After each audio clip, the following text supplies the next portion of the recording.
tardes, buenas noches a todas aquellas personas que estén viendo este video, presenciando la introducción al comercio exterior que les hemos traído desde Wovax para todos ustedes. Esta es una charla que es bastante introductoria, los conceptos son bastante básicos y están orientados a todas aquellas personas interesadas o pequeños emprendimientos o empresas que no han dado pasos efectivos en la carrera del comercio exterior. Y vamos a estar mencionando algunas nociones que desde Wovax pensamos que son fundamentales para tener experiencias satisfactorias en el campo de los negocios internacionales. Por eso comenzamos con una breve introducción en la primera sección. Vamos a estar hablando del comercio exterior de bienes. Vamos a establecer primero la diferenciación entre exportar e internacionalizar. Vamos a establecer bien esta diferencia entre los bienes y los servicios. Y vamos a empezar a identificar quiénes intervienen en cada punto de la cadena. Bien, entonces, la primera diferenciación, como les dijimos, como parte de esta filosofía de Wovax, es diferenciar una exportación del proceso de internacionalización. En la normativa argentina se define a la exportación como la extracción de cualquier mercadería de un territorio aduanero. Esto no hace falta sobrepensarlo demasiado. Quiere decir concretamente que si yo tomo una piedra, cruzo la frontera entre Argentina y Uruguay y voy al otro lado y la deposito, para la ley de Argentina esa piedra se exportó. Ahora, esto no dice que sea una actividad sostenible económicamente, de que sea formal o que tenga un resultado claro. Entonces, cuando nosotros hablamos de exportaciones, quiero que piensen que estamos hablando de acciones concretas. Nosotros lo que tenemos que buscar es una forma de darle una continuidad a esas acciones comerciales y que eso realmente genere un impacto en la organización. Ahora, si nosotros vemos internacionalizar, hay distintas opiniones sobre qué significa. La escuela nórdica habla de la acumulación de experiencias que llevan hacia el perfeccionamiento de las organizaciones empresariales. La RAE lo define como someter a la autoridad conjunta de varias naciones asuntos que dependían de la autoridad de un solo Estado. En el sentido empresarial quiere decir que todo lo que funcionaba en torno a una empresa ya no se somete al ámbito local, sino que se empieza a someter al ámbito internacional. Esto quiere decir también la competencia, las reglas de mercado y de hecho también las legislaciones que van a empezar a aplicar en una organización. Uno realmente está empezando a integrar el pensamiento global adentro de la empresa. Y esto, para que quede establecido, hablar de la globalización como un fenómeno ya en el año 2018, que es cuando estamos publicando este video, no va más. El mundo es globalizado, la gente, los jóvenes se comunican por Snapchat mandándose fotos con orejas de perro. Este es el mundo real en el que estamos viviendo. Después, en otro debate más filosófico, podemos decir si nos parece adecuado o inadecuado, pero no deja de ser la realidad. Entonces, nosotros tenemos que entender que la internacionalización de una empresa no es solamente una forma de diversificar riesgo, es el crecimiento natural que muchas empresas van a estar enfrentando. No los que se llaman quizás los mom and pops businesses, que están dedicados a el ámbito local de una manera muy estricta, pero sí en muchas actividades productivas y comerciales este se ha convertido en el terreno en el cual compiten. Si bien uno por ahí no está pensando en internacionalizarse, por ejemplo en el negocio de los kioscos, que uno entiende que no son escalables, no quita que el día de mañana cadenas como 7-Eleven vean el mercado argentino como una opción viable, entonces decidan venir a competir. Esa clase de agresividad se da en el mundo y uno tiene que estar preparado para hacer una transición natural en este rumbo. Entonces, como decíamos, la exportación es quizás algo muy concreto, una acción muy específica que le es funcional a la empresa para algunas cosas. En el campo de la internacionalización es para ayudar a la empresa a generar esa transición al ámbito internacional. Ahora, ¿qué es lo que se exporta? Nosotros establecemos la diferencia, nosotros hablo de todos los que estamos en comercio internacional, de los bienes tangibles, de los intangibles. Los bienes tangibles son los llamados de alguna manera productos o mercaderías. Yo creo que mercadería es más adecuado. Y los bienes intangibles son los servicios. Digamos, esta diferencia se hace en gran medida porque cómo el bien va a ser intervenido en el camino o fiscalizado, mejor dicho, va a depender de si es un tangible o un intangible. En el caso de los tangibles, el que fiscaliza es la aduana, es el representante del Estado en el poder de control y fiscalización, sobre todo para la parte de recaudación de impuestos. Y es muy fácil de ejercer ese control porque un bien tangible que uno puede visualizar, sabe dónde está, tiene que necesariamente pasar por un punto fronterizo, es más fácil de fiscalizar. Pero los servicios que no son tangibles, no es ni siquiera fácil entender en qué momento fue prestado. En el caso de los servicios digitales, las aduanas ya resultaban ineficientes. Por ello es que encomendaron a los bancos, por su parte, fiscalizar el flujo de divisas de pagos de servicios. Bien, esta es la gran diferencia entre bienes intangibles e intangibles, entre mercaderías y servicios, y los productos en sí en general, que están más identificados con los bienes tangibles, pueden tener componentes de bienes intangibles también en sí. Vamos a ver quiénes intervienen en la cadena. Es importante de que empiecen a identificarlos porque todas estas personas van a empezar a aparecer nombrados por los clientes que nosotros podamos ir encontrando en el exterior, o en el caso de que ustedes estén buscando también en algún momento proveedores de algún tipo de producto, los mismos nombres van a volver a aparecer. Los principales son los operadores en el comercio internacional, los exportadores y los importadores. Si recuerdan, lo que diferencia el comercio exterior o el comercio internacional del comercio local es que las dos partes que están contratando las compraventas están ubicados en distintos países. A esto se los llaman exportadores en el caso de los vendedores e importadores en el caso de los compradores. Los auxiliares del servicio aduanero son profesionales. Primero, que son necesarios, por lo menos en el caso de Argentina, porque se encargan de traducir al lenguaje técnico del comercio exterior e ingresar datos de las operaciones de comercio exterior, todos los documentos y todas las cosas que hacen a una compra-venta internacional, y ese documento ya traducido en un lenguaje técnico ingresan en unas bases de datos que son las que utilizan los estados para fiscalizar. Los despachantes de aduanas son las personas que representan a los operadores, los exportadores y los importadores, ante el fisco, o sea, ante la aduana.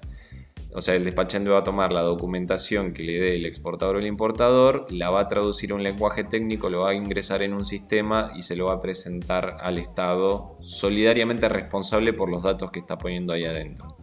El agente de transporte aduanero hace algo similar, pero para la parte logística. Ellos son intermediarios entre las agencias logísticas y el Estado. Los depósitos fiscales son zonas primarias, o sea, son zonas donde la aduana ejerce el máximo control no solamente sobre el ingreso y egreso de mercaderías, sino también sobre el tránsito de personas.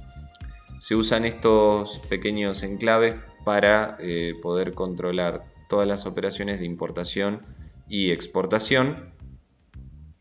Entonces, con ello, si delimitan los espacios a través de los cuales los puntos de ingreso o egreso, por ejemplo en los aeropuertos o cerca de las terminales portuarias, es más fácil poder ir controlando la mercadería que está en tránsito o ingresando o egresando definitivamente a un país. Dentro de estos depósitos fiscales y en otros ámbitos de las zonas primarias están los funcionarios del servicio aduanero. En Argentina se los llama guardas, verificadores o policía aduanera, entre otros. Y básicamente ellos cumplen distintas funciones de control del Estado en distintos puntos de la cadena de una operación de importación o exportación. Bien, estos guardas, estos verificadores y la policía aduanera, cuando les toca intervenir adentro de la cadena, dejan asentada su intervención con un sello y un input de un dato en el sistema informático. Otros que están obligados a firmar en las operaciones, como los despachantes, los agentes, los exportadores, importadores y los funcionarios, son organismos que por ahí certifican ciertos productos para que tengan libre circulación e ingreso en otros países. Por ejemplo, SENASA, que es el Servicio Nacional de Seguridad Agroalimentaria, lo que hace es certificar productos de origen agroalimentario, obviamente, para que puedan ser comercializados en otros países. Por ejemplo, si yo soy un exportador de peras y manzanas, yo me fijo con qué países nuestro SENASA ha firmado la homologación de los protocolos de control, o sea que 2 estados dicen que sus organismos SENASA o símil controlan a la mercadería de una manera parecida y que tienen los mismos estándares de calidad. Entonces dicen, bueno, si SENASA te emite un certificado fitosanitario sobre tus peras o tus manzanas, yo lo voy a tomar como válido y te voy a dejar que esto se comercialice en mi país. Y ANMAT hace lo mismo para algunos, por ejemplo, alimentos con valor agregado, o ellos también trabajan en lo que es tecnología médica. Después, por otro lado, también hay prestadores de servicio, que son las agencias transportistas. Por ejemplo, el agente de transporte aduanero, que trabaja muy de cerca con el transportista, a veces está adentro de la agencia de forwarding, y también a veces son estas agencias de forwarding que brindan el servicio de despacho y venta de fletes internacionales o espacios de bodega y demás. Están los comisionistas, brokers y traders, que cumplen un rol mucho más comercial, se encargan de colocar pedidos o mercaderías en otros países, en otros mercados. Digamos, la diferencia entre un comisionista y un trader es por ahí la titularidad sobre la mercadería. El trader adquiere la mercadería para revenderla y el broker solamente actúa como un conector de partes y se queda una comisión. Y también están los organismos certificadores, muchas veces cámaras o cámaras empresarias o sectoriales, que lo que hacen es emitir certificados que, si bien no son necesarios para que la operación se pueda cumplir, digamos que cumplen un rol fundamental, porque quienes emiten certificado de origen lo que permite a una mercadería que viaja de un país a otro, que tienen un acuerdo comercial firmado, lo que da preferencias arancelarias, ese certificado de origen certifica que la mercadería fue producida en el país de donde salió. Cuando ingrese en el otro país va a tener una preferencia arancelaria, y eso hace más eficiente la operación o más competitiva en costos. Ni hablar los que certifiquen halal para ingresar a países musulmanes, o mercadería certificada kosher para poder ser comercializada dentro de la comunidad judía. Si bien no son estrictamente necesarios para el control aduanero, van a ser necesarios para nuestro cliente. En la segunda sección vamos a hablar de ya un poco más el lenguaje técnico. Vamos a hablar de la clasificación arancelaria, los Incoterms, algunos documentos necesarios y algunos sistemas del ámbito financiero bancario. Vamos a arrancar por lo que es la clasificación arancelaria. Para que una mercadería pudiera ser identificada en 2 países distintos, donde se hablaran distintos idiomas y no hubieran errores de traducción, los países del mundo, los que participan en la OMC, pactaron un sistema de códigos a través del cual, inconfundiblemente, con este código numérico, en todos lados se iba a poder identificar una mercadería de la misma manera, ya sea por el material constitutivo o por la función que cumple, cualquiera de las dos, o a veces incluso las dos condiciones juntas. Por esa condición de ser tan universales que se lo llamó el sistema armonizado. El sistema armonizado se construye de a 2 dígitos. Por ejemplo, en el caso que nosotros pusimos para el textil que pueden ver en pantalla, es 611710. El capítulo 61 lo que identifica es que estamos hablando de textiles en general. Los capítulos van del 1 al 99 y a medida que van ascendiendo se va, identificando un grado de valor agregado más alto. Bien. El siguiente par de dígitos, que es el 17, identifica lo que se llama la partida arancelaria, que va un poco más específicamente sobre qué tipo de textil estamos hablando. Y el último par, que es el 10, identifica dentro de esa familia qué tipo de producto estamos hablando. En este caso es un full art de un tejido. Bien. Les aclaro que abajo existe la nomenclatura común del Mercosur, que es más allá del sistema armonizado, que es el código de base. Bloques comerciales como el Mercosur han acordado hacer alguna ampliación, sumarle 2 dígitos más y poder hacer un término un poco más específico de identificación de las mercaderías a nivel de Mercosur. ¿Por qué se le llama posición arancelaria? Porque este número contiene información sobre los aranceles y los pararanceles para el ingreso y egreso de las mercaderías. Por ejemplo, en términos arancelarios, me dirá si una mercadería tiene que pagar algún impuesto de importación o algún arancel de importación. Y en su momento también establecía, por ejemplo, si tiene derechos de exportación. Hoy en Argentina no los tienen en la gran mayoría de los productos, pero en otros sí han quedado derechos de exportación grabados. Y para aranceles es porque también me va a decir si, por ejemplo, para ingresar a una mercadería yo requiero un certificado específico o alguna medida para arancelaria como alguna licencia. Por eso es tan importante saber el código de la mercadería y poder hablar en sistemas de códigos con nuestros clientes en todas partes del mundo. Les recomiendo que si no saben la posición arancelaria de su producto, contraten a un profesional idóneo. En este caso será un despachante de aduana que los ayude a encontrar el código, porque una mala declaración puede llevar a muchos problemas que incluyen costos como multas. Bien. Ahora vamos a hablar de los Incoterms.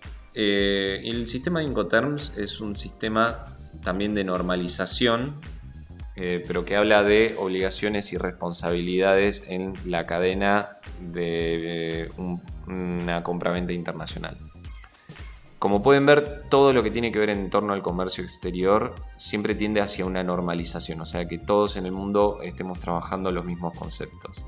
Ahora bien, en comercio exterior el tema de las obligaciones y las responsabilidades era muy importante, porque si una mercadería sufre un siniestro en algún punto, es importante saber quién se va a hacer responsable de eso y quién en su caso tendrá que ir a reclamar al seguro, entre otras cosas. Pero también tiene otra cara, que es: si yo soy responsable de la mercadería hasta un cierto punto, se entiende que también soy responsable de los gastos que genera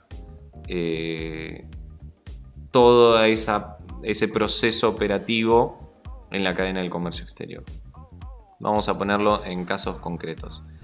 Si yo estoy enviando mercadería de Argentina a España y yo digo que utilicé un Incoterm como están descritos en la primera columna del gráfico, digo que la estoy exportando a Xwork, significa que yo me voy a hacer responsable solamente de los costos productivos de la mercadería, obviamente de la utilidad que le quiero cargar y de los embalajes aptos para ser transportados internacionalmente.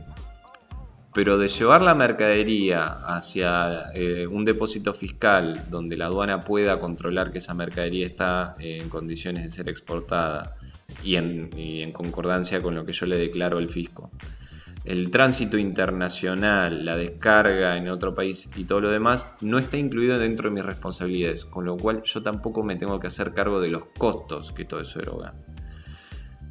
Ahora, existen muchas opciones, como pueden ver en este gráfico, y lo que determine si yo elijo uno u otro es la negociación que yo tenga con mi cliente. Nadie me obliga a elegir uno u otro, sino que eso es una negociación entre las dos partes.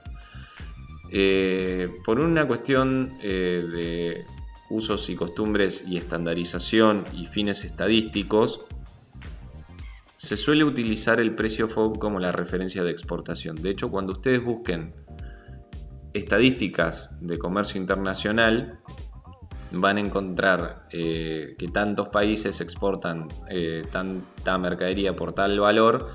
Ese valor está expresado en valor FOB, significa que los precios que se declararon a los estados y que los estados reportan a las bases de datos internacionales incluían todos los gastos hasta que la mercadería pasaba la borda del buque.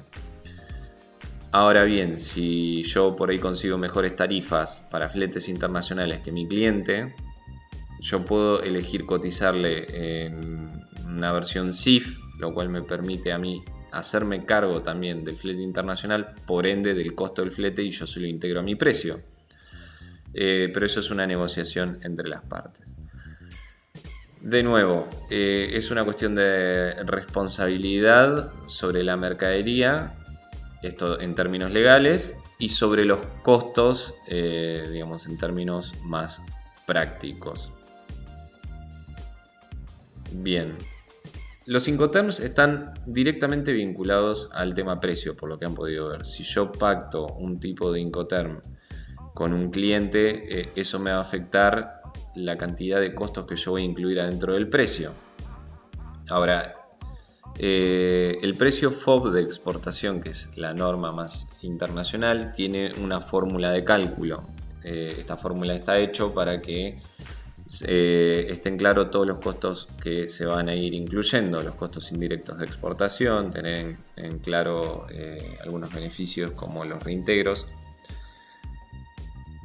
Para que un precio internacional esté bien calculado, hay algunas reglas, digamos, de práctica común entre las empresas más profesionalizadas. La primera es: no hay que convertir de la divisa local a dólares. O sea, en el caso de los argentinos, tomar el precio de venta mayorista local, dividirlo por el tipo de cambio y decir: este es mi precio de exportación en dólares. Eso está sencillamente mal, sin explicación que la pueda justificar ni ninguna otra vuelta. ¿Por qué? Porque ese precio está construido quizás desde la misma base, que es el costo productivo, pero después se maneja con distintas lógicas en muchas otras cosas. Por ejemplo, los costos de exportación terminan siendo costos ocultos o hundidos y no se consideran en el precio, y muchas veces tiene un impacto más grande de lo que uno pensaría, sobre todo si no se trabaja con lotes óptimos de venta. Entonces el impacto de los gastos fijos de exportación se vuelven demasiado altos para el lote que yo estoy vendiendo. Otra cosa es los gastos bancarios. A veces el ingreso y liquidación de divisas me puedo generar un gasto bancario que puede llegar a los $70. Si yo estoy operando montos muy bajos porque recién estoy entablando una relación comercial, el impacto puede ser muy alto sobre el precio general, que obviamente yo ya lo vendí. O sea que cuando digo el impacto es muy grande, es que me va a empezar a comer margen de utilidad.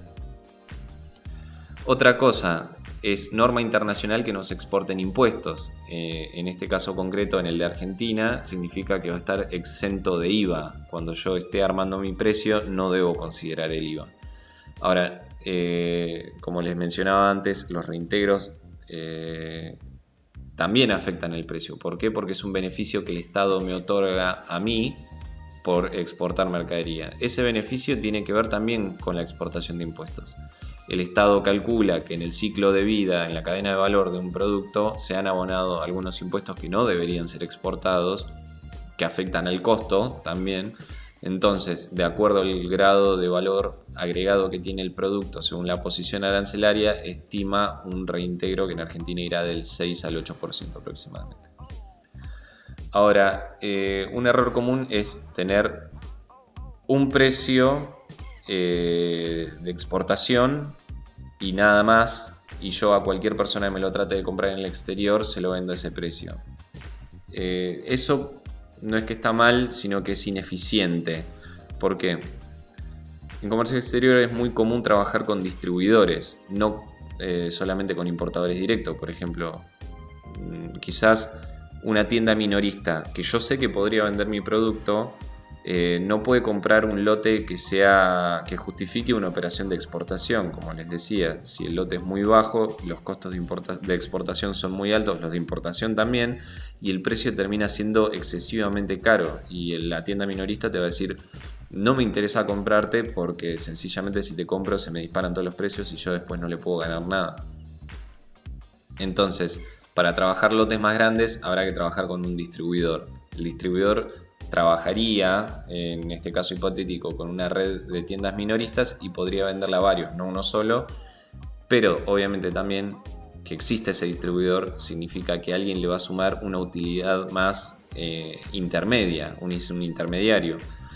Con lo cual siempre se recomienda, como dice el siguiente punto, comparar con la competencia y hacer ingeniería inversa. O sea, si yo parto de un buen costeo de exportación, hago un buen cálculo de exportación, calculo bien todos los gastos que voy a tener y hago un margen de utilidad aceptable, esto lo tienen que entender. En comercio exterior siempre se buscan negocios de escala, indefectiblemente, siempre.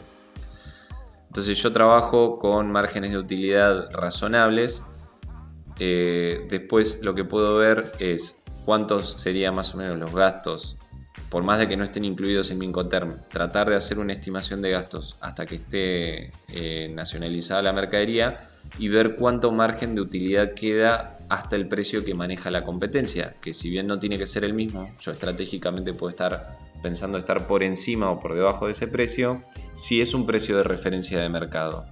Y entre el precio de la mercadería nacionalizado y el de venta al público final, determinar si existe un margen suficiente para tener en el medio un distribuidor y una tienda minorista vendiendo la mercadería. Si nada de lo que nosotros les dijimos anteriormente les hace algún sentido, yo les recomiendo fuertemente consultar a un profesional. Nosotros en Wovax tenemos un método de cálculo, tenemos una calculadora para precios de exportación. Pero si ustedes conocen a alguien que sea afín a ustedes, que esté especializado en la parte de costos y precios, les recomendamos que se acerquen. Y este es el tip quizás más importante que les puedo dar respecto al precio. Uno piensa en su precio de exportación y por ahí llega a un precio que es bastante accesible, es bastante competitivo. Pero el precio real para mi cliente va a ser lo que le termine costando toda la operación hasta que lo tenga en su depósito, como dijimos anteriormente. Es cuando termine de pagar todos los gastos, recién ahí vas a ver si la operación le cerró o no le cerró.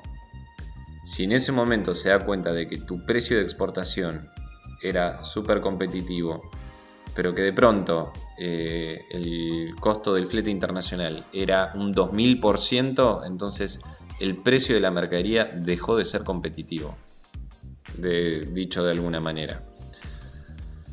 Bien, sobre cálculo de precios vamos a hacer otra presentación más adelante, así que no me quiero meter demasiado a fondo, pero es importante que hayan grabado esos conceptos. La clasificación arancelaria tiene un proceso metodológico, los despachantes lo conocen bastante bien, se especializan en eso, y los Incoterms son pactados entre las partes de acuerdo a quién pueda conseguir mejores tarifas para cada una de las partes del proceso de exportación.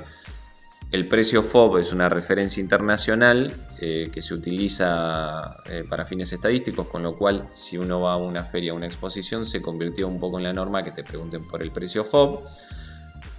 Pero después hay toda una parte de cálculo de precios que nos va a llevar a determinar los aspectos más estratégicos. Más allá de que el precio FOB tiene que estar bien calculado, después el grado de margen de utilidad que le cargo o no va a estar dado en torno a una estrategia de ingreso a un mercado. Ahora hablemos rápidamente de la documentación que existe en un proceso de exportación, porque esto también surge en las conversaciones con compradores del exterior.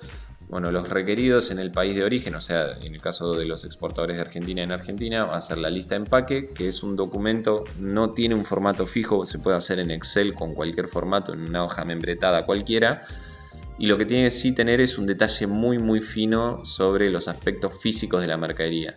Cuántas unidades, con qué marca modelo, cuánto pesa, el peso neto, el peso bruto, cómo están agrupados en bultos y demás. La lista de empaque es el documento más importante en una operación de exportación.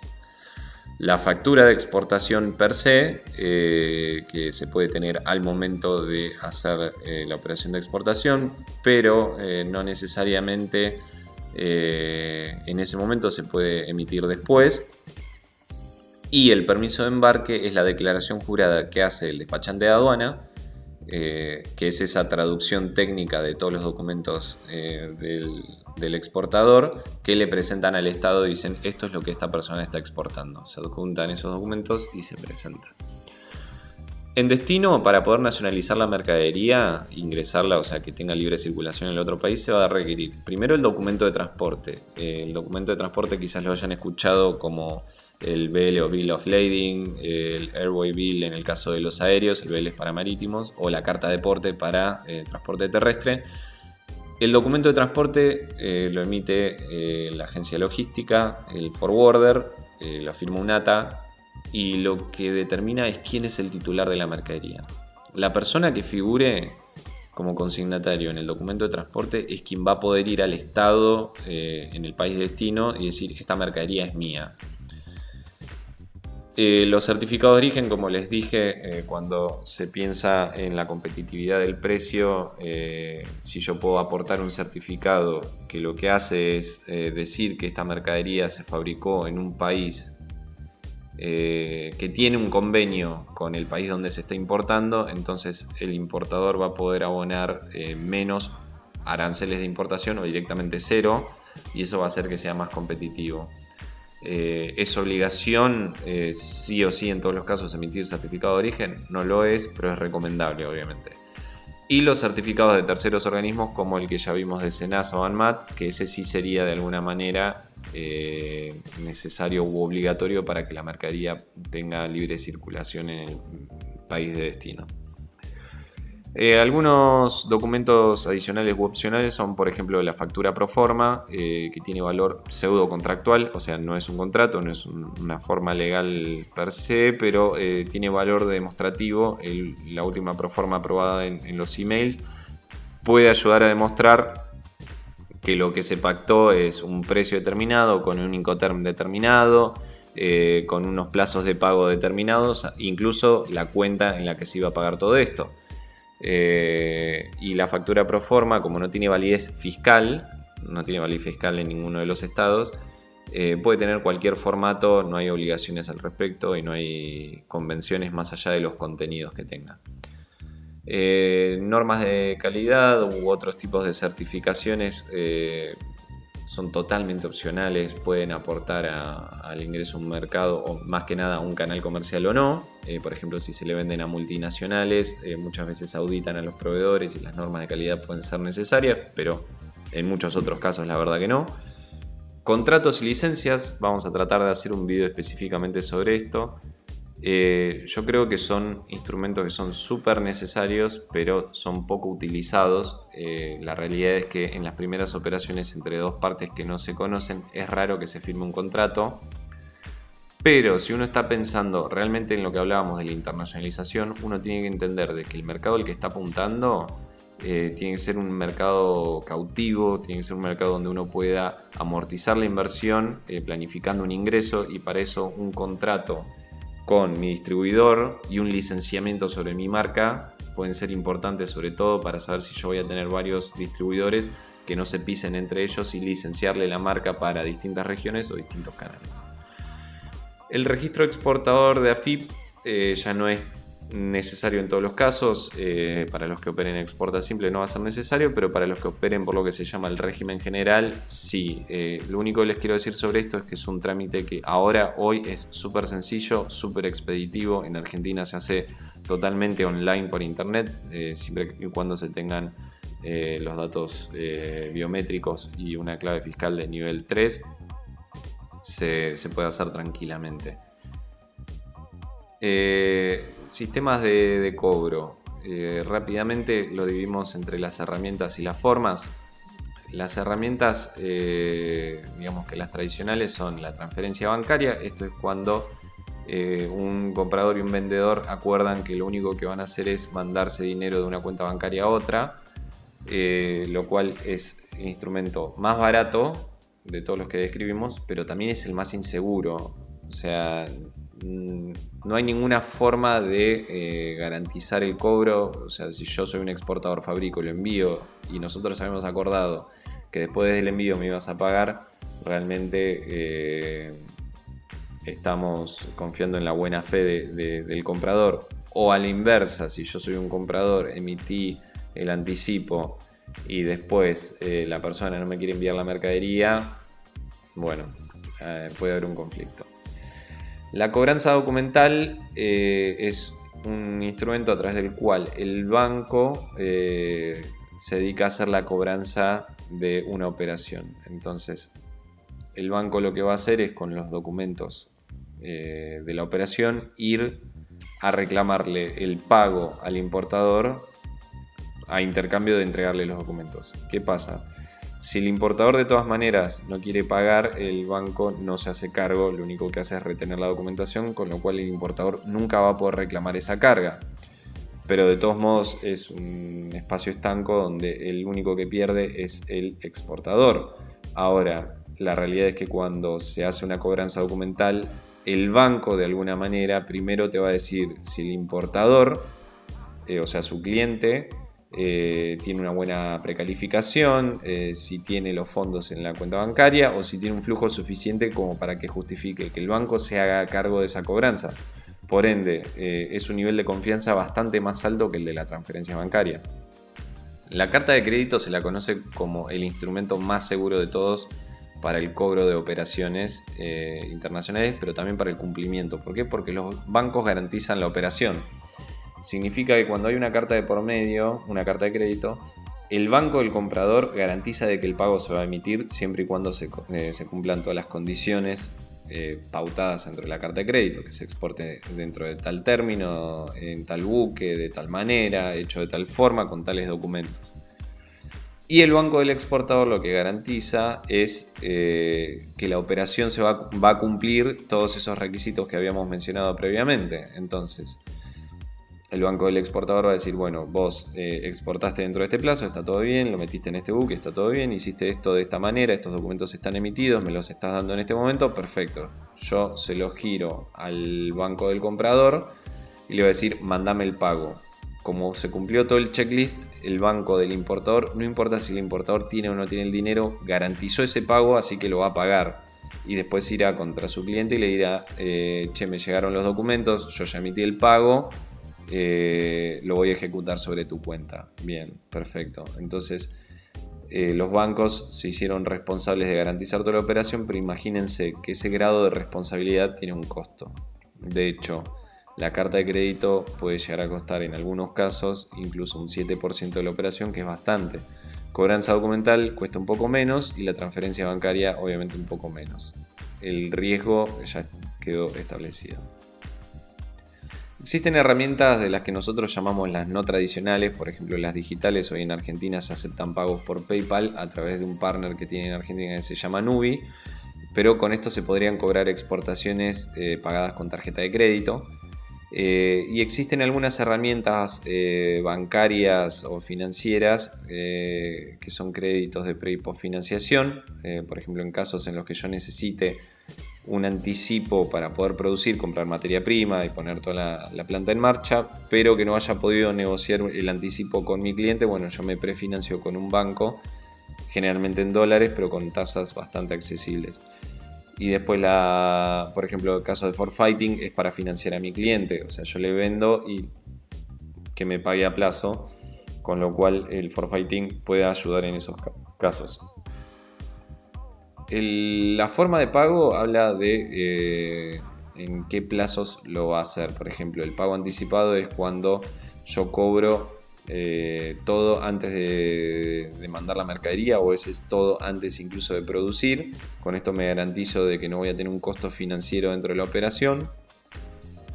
Contra el embarque es cuando yo ya terminé de producir, le notifico al comprador de que ya estoy cargando la mercadería y ahí me gira el pago a la vista de los documentos o de la mercadería. O sea, cuando ve los documentos le llegan al importador, o cuando ve la mercadería emite el pago, y si no el diferido, que es como decir pago financiado.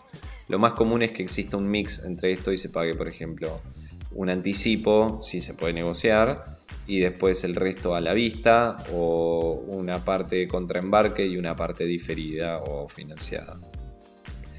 Bien, En la última parte me faltó aclarar que nosotros decíamos que es necesario efectuarlo un permiso de embarque, ya no es tan así en Argentina, pero siempre se recomienda que las operaciones se vinculen a digamos una operación de exportación para mantener más que nada la prolijidad interna de la empresa. Hoy ni siquiera es necesario repatriar los fondos. Bueno, les agradezco a todos haber participado de este video. También los felicito por haber llegado hasta el final. Sé que es un tema quizás un poco pesado, pero es fundamental para temas que siguen como cálculos de precio de exportación, inteligencia comercial. Vamos a estar hablando de todo eso. Vamos a tratar de hacer una parte de incisos legales. Y todas las dudas y consultas que ustedes tengan las pueden dejar abajo en los comentarios. Nosotros vamos a tratar de ir respondiéndolos o bien escribirnos a nuestras casillas wovax@wovax.co o en nuestras redes sociales. En Twitter somos @wovaxco o en Facebook somos directamente Wovax, llegamos primero. En Instagram pueden ver algunos contenidos que nosotros estamos publicando sobre temas de negocios internacionales. Para todo lo demás, sepan que en Wovax estamos trabajando para que tengan cada vez una mejor experiencia en el campo de los negocios internacionales. Muchas gracias.